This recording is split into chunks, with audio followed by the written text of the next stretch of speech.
on Amazon Prime.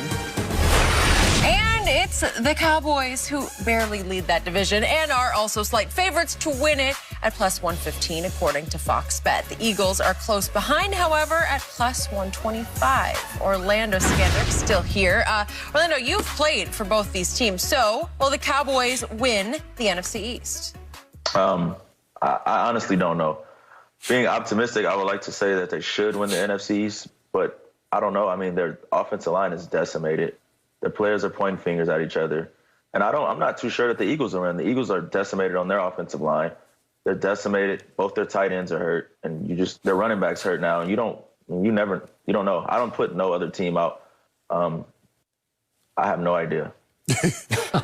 I'm the same, because you talk about the Cowboys' offensive line, but the Eagles' line are just as decimated. They're down both of their tight ends. Their running back is out, and they could possibly be without their 3 top receivers. Now, D-Jack they say he's probable to play, but Alshon and Jalen Reagor are out. So they're going with Fulgham. They're going with Greg Ward Jr. They're going with Whiteside. So you look at it, you're like, wow. And they still are competitive in these games. You look at, they played the Pittsburgh Steelers, arguably the best team in the AFC, 5-0. Played them nip and tuck to the wire. The Baltimore Ravens, the second or third at worst, best team in the AFC. Played them with, what was it, a 30-28 type ball game? So when you look at it, they're playing hard. They're as competitive as they can possibly be.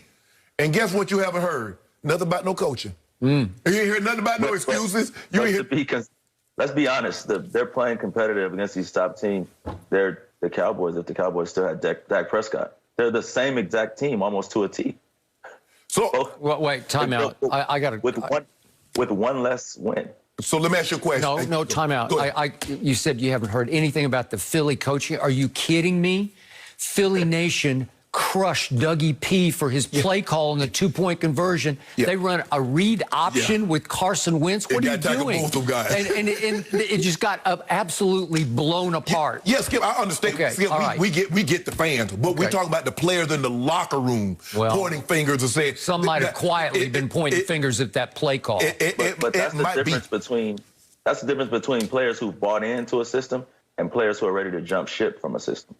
Okay. Well, obviously he won a Super Bowl with a Philly special call, so they're giving him the cachet of the benefit of the doubt. I do have an opinion on this. You guys have none. Well, you know who I picked.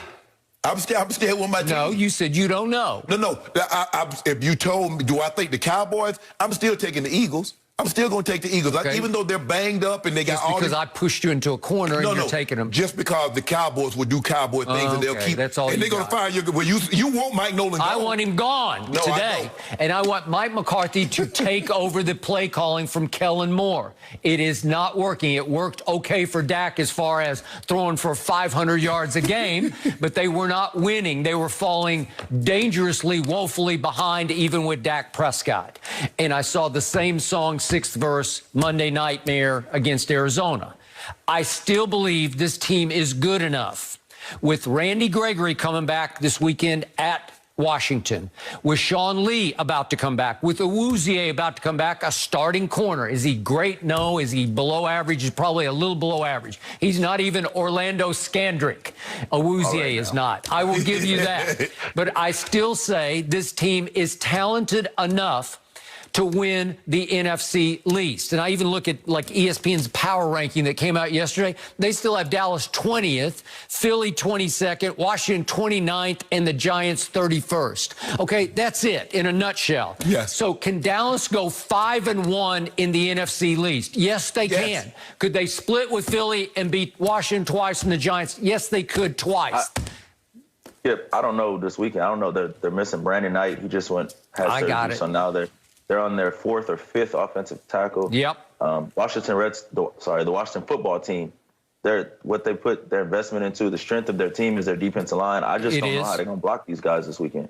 It's just like now you've gotten into let's run it, let's lean on it. So you got a team that's missing its top tight end, lining up in 3 tight ends and just trying to turn around and hand the ball off with a bunch of guys on the O-line that look like a second or third quarter of a preseason game. And that's the thing is that when you talk about, but look, the reason why The Eagles' next 3 games, Skip, they got the Giants on Thursday night. Yeah, they got the Cowboys, bye, and the Giants. I give you those. They could easily be 2-1, 3-0. Maybe 3-0. I agree. But then look what happens. But do you got faith in the Cowboys with that defense? The tackles are out for the year. Knight's out now, and there's no Dak. And now Jerry all of a sudden said, if we'd have had Dak, Dak would have made that thing respectable. Now all of a sudden, he liked Dak. You didn't want to pay it. Andy Dalton was running for his life on Monday night. I've never seen anything like it. And I thought Andy Dalton actually did a great job of escaping about 5 more sacks. Dak would have made it happen. Did Dak make it happen in Atlanta 3 years ago? Remember that, 2017? Yikes. Remember, what did he go down 8 times? So just imagine if Andy Dalton was without C.D. Lamb, Amari Cooper, and Michael Gallup. Because that's what the Eagles could possibly be for the next couple of weeks. What you think Andy Dalton going to do? Okay, but we do have those guys healthy. We got 3 potential 1,000-yard receivers. But you still got Andy Dalton in that defense. Okay, Andy Dalton is better than you're giving him credit for. Go ahead, O. I don't. We just acted like Carson Wentz, 21 of 40 for 213 yards. 21 of 40 for 213 yards. Well, the other guy had 54 attempts for 266 and 2 touchdowns and 2 ITs. You killed us about Dak's meaningless scores and making the game respectable. Yeah. What was we got a lot of meaningless scores, and then we get down, and that's that great 2-point conversion call. Fly, Eagles, fly. I mean, all you can do is run the play that's called. That's all you can do. If you call the play and the play doesn't work, at least I ain't ad-lib. At least I ain't going to go rogue and do my own thing and give up contain. So you don't trust Carson Wentz to throw it for a 2-point conversion to win the game? I go with what call. I go with what call. Because he didn't trust him to throw it. Whatever. Yeah, that's what happened. You know it, and I know it. Put your faith in a coach that plays for ties. We playing the Bengals at home. We're going to play for a tie. Is that a winning mentality or playing not to lose? Well, you got your coach. I just want to see what the coach that y'all got, what he's going to do without Brett Favre and Aaron Rodgers. So tell me what he did when he had Brett Hundley. How did he look with Brett Hundley? I never was sold on it. I didn't say he was the next coming of Jesus. But what I'm saying is Dougie P down there playing for ties. Then when they play against good offenses, they give up 30 points a game. And guess what? That tie going to come back to help us win the division. Because when we win Thursday night, guess who in first place? We in the front. Y'all in the back again. That tie going to come back to help us win the division. What happens when we win at Washington on Sunday? Let it skip. That's a pick-em game. It is. It is a pick-em game against a guy that was out 2 years and almost lost a leg. That's a pick-em game for y'all, the Cowboys. And you picking a game that a guy that's out there on 1 leg. And Stop it. I'm picking Dallas. Stop Who you it. got? Who you got? I ain't picking Dallas. That's who I'm not picking. Okay, well, I'm picking several cases of due on Dallas. Chase Young, Allen, get out there. Get after him. Way to go. Kerrigan, Sack City. He's going to be everywhere. Yep. Are you picking the Eagles Thursday night? Yeah. How are they going to block anybody? Good question. I know you're not talking about considering the Cowboys. How are they going to block anybody? You'll see. They going to win. You know what? Why you up there talking about how they going to do all this? How you going to get that what you owe me? I told you with COVID going on, they're not letting packages come in the studio. Oh, No packages. Yeah. We'll drop it off at the front gate. They let them packages come in. You run me there. It's lack of staff at the front gate. Appointments only. Just out of luck right now. Even though the NFC East has their shortcomings, they are always interesting to talk about. Orlando, thank you so much for joining us. We'll check in with you soon.